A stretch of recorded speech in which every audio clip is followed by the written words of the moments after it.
The 83-year-old pro-life volunteer is in good spirits despite being shot in the back. She wants to remain anonymous while the criminal investigation continues. One of the ladies that lived at the house got upset and started screaming at her. And then this volunteer walked away, was walking back to her car, and a man from the house came out and shot her in the back. I'm in the barn, And from the and house, I hear a bunch of screaming going on.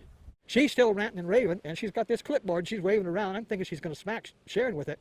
So without thinking, I went to club it away with the rifle. And my finger was still in the trigger guard. And it went off. And it went off. And it hit her about in here. shot her in the back. I mean, yeah, I shot somebody. Yeah.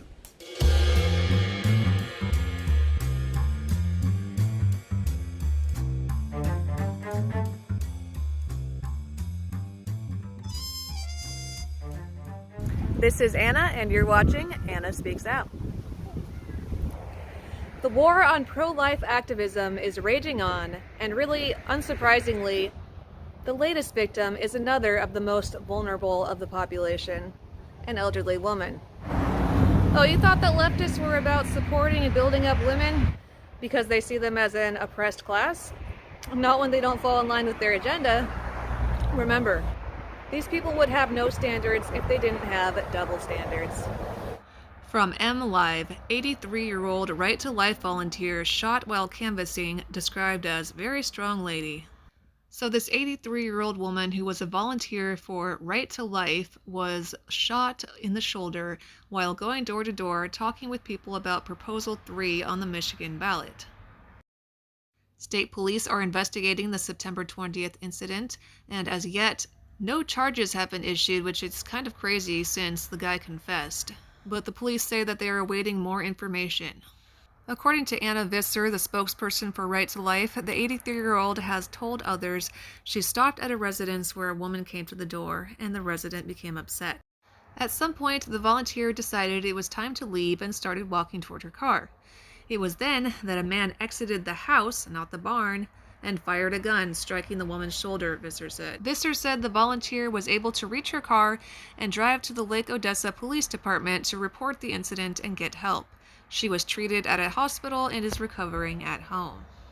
So according to Bridge, Michigan, which calls itself Michigan's nonpartisan nonprofit news source, here is what this Proposal 3 that the volunteer was speaking out against would actually do. It would amend the Michigan Constitution to guarantee that every individual, so they are erasing women again, has the fundamental right to reproductive freedom, which would also include childbirth and postpartum care, which is very concerning to me, seeing that some states have basically been pushing for infanticide being allowed. And you could read all of this yourself if you would like, but the other thing I would like to point out is that the state could not prohibit any abortions that a medical professional has agreed would harm the woman's mental health. So that's the loophole that could really, allow abortion for any reason, because they could just say that their mental health was at stake for whatever reason that they come up with. And here also is a quick look at the website of Right to Life of Michigan, the organization that this woman was volunteering for. I looked at it a little bit, and they have a lot of really good, helpful information about topics related to childbirth, pregnancy, the politics around it, and more. It looks like a great organization. So I looked it up, and according to Michigan legislature, section 752.863A, section 3, any person who shall recklessly or heedlessly or willfully or wantonly use, carry, handle, or discharge any firearm without due caution and circumspection for the rights, safety, or property of others shall be guilty of a misdemeanor.